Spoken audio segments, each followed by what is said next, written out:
Зомби-апокалипсис бұл әзірге бозбалалар мен бойжеткендердің сүйіп көретін кино жанры, бірақ тек әзірге ғана. Неге? Бұл жанр кино экранынан жоғалады ма? Жоқ, керісінше.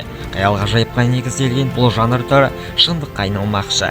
Иә, шындыққа. Дәл қазір сіз бұл видеоны далбасаға санап күліп отырған шығарсыз. Алайда шындықты білген сәтте езуіңіздегі күлкі бірден тыйыларына сенімім бұл. Бірер жылдардан кейін сіздің сүйікті жанрыңыздағы өлілердің тірілуі орын алып, көше қан мен қорқынышқа толып кетсе таңданбаңыз. Бірақ күні-түні осы жанрдағы фильмдерді аяқты көтеріп салып бас алмай көретін жандар ондай қысылтаяң кезеңде не істеу керектігін жақсы білетін шығар. Өйткені осы уақытқа дейін фильмнен көріп, сананы да, ойды да жақсылап жаттықтырып алған жайлары бар. Сәлем достар, сіздермен бірге Тентек арнасы. Бүгін біз зомбилар жайлы айтатын боламыз. Арнамыздан алыстамаңыз.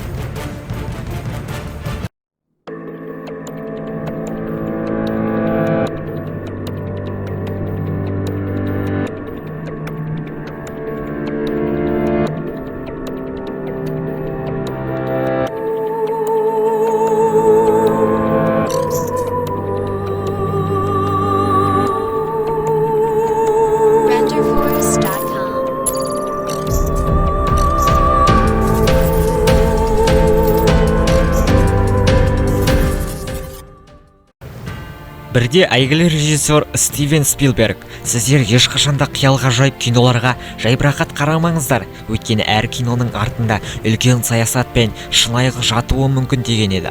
Шындықсыз аңыз жоқ деген сөз бар. Стивеннің айтқысы келген әфсанасы осы шығар. Қарапайым жандар зомби жайлы фильмдерді қарап ақылға қонымсыз санаса, әлемдік державалар өзге ұстанымда екен.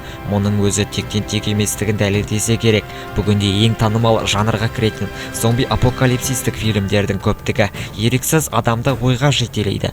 Кейде мұның барлығы да алдын ала жасалынып жатқан психологиялық дайындық па деп қалатын кездер де болады. Қарапайым жандар қиялға санайтын құбылысқа неліктен жоғарғы жақтың қара креслолы жандары үреймен қарайды. Өлілер тіріліп, тірілер өлтіруге деген ұмтылысы шындыққа айналса, адамзат қайтпек? Тіріліктер аңыздан ақиқатқа айналады ма? Кино жанрында жолыңыз болмай жүрген жас режиссер болсаңыз, зомби-апокалипсис жанрында бір туынды түсіріп көріңіз. Оскар алмасаңыз да қалтаны қампайтып аларыңызға сенімім мол. Өйткені бұл жанрды бүгінде бәрі тамашалайды. Зомби жайлы видео ойындар, фильмдер, тіпті арнайы зомби фестивальдер де бар. Зомби сөзі қайдан шықты?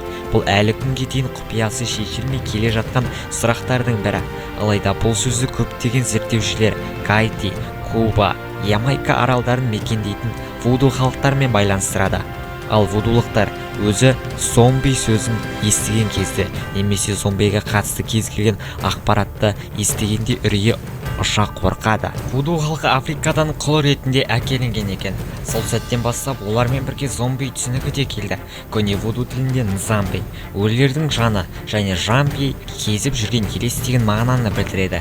Ең алғаш зомби сөзін 1929 жылы Нью-Йорк Таймс репортері Вильям Сибург өзінің қиял-ғажайып арал атты кітабында қолданды.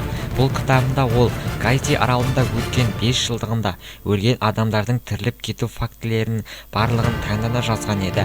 Алайда ол зомбилердің біз білетіндей қорқынышты емес, ақыл есі бар, саналы адам ретінде суреттеледі. Ол жанр ақш-та үлкен сұранысқа ие болып 1932 жылы осы кітаптың желісі бойынша ең алғаш ақ зомби фильмі түсіріледі. Міне, осы жылдан бастап зомби-апокалипсис жанрының дәуірі таң құра бастады. 2002 жылы Сент-Томас аралында қызықты оқиға орын алды. Аралдың жағалаулық қызметі кеме алба-жұлба, тұла бойы жарақатқа толы, көз жанары ойылған жанды жағалаудан тауып алады. Дереу арада оқиға орнына полиция қызметкерлері келіп жетіп, бейкүнә жанға көмек қолын созбақ болады. Сол сәтте ол бірден ашу мен ызаға толы қалыпта полиция қызметкерлеріне тап беріп тістелей бастайды. Қорғану мақсатында 6 оқты денесіне атуға мәжбүр болған полиция қызметкерлері оқты бұйым көрмеген жанның әрекетіне қарап шегініп кетеді. Ақыры 3 оқты бас сүйегіне атқаннан кейін ғана ашулы жан қаза табады. Оқиға орын алған күні аралда ақш әскери қызметкерлері құпия рейд жүргізіп, қаза болған құпия азаматты белгісіз бағытта алып кетеді. Міне осы оқиғадан кейін көптеген әлем елдері болашақта зомби апокалипсис сценарийіне де дайын болу керек деген шешім шығара бастады.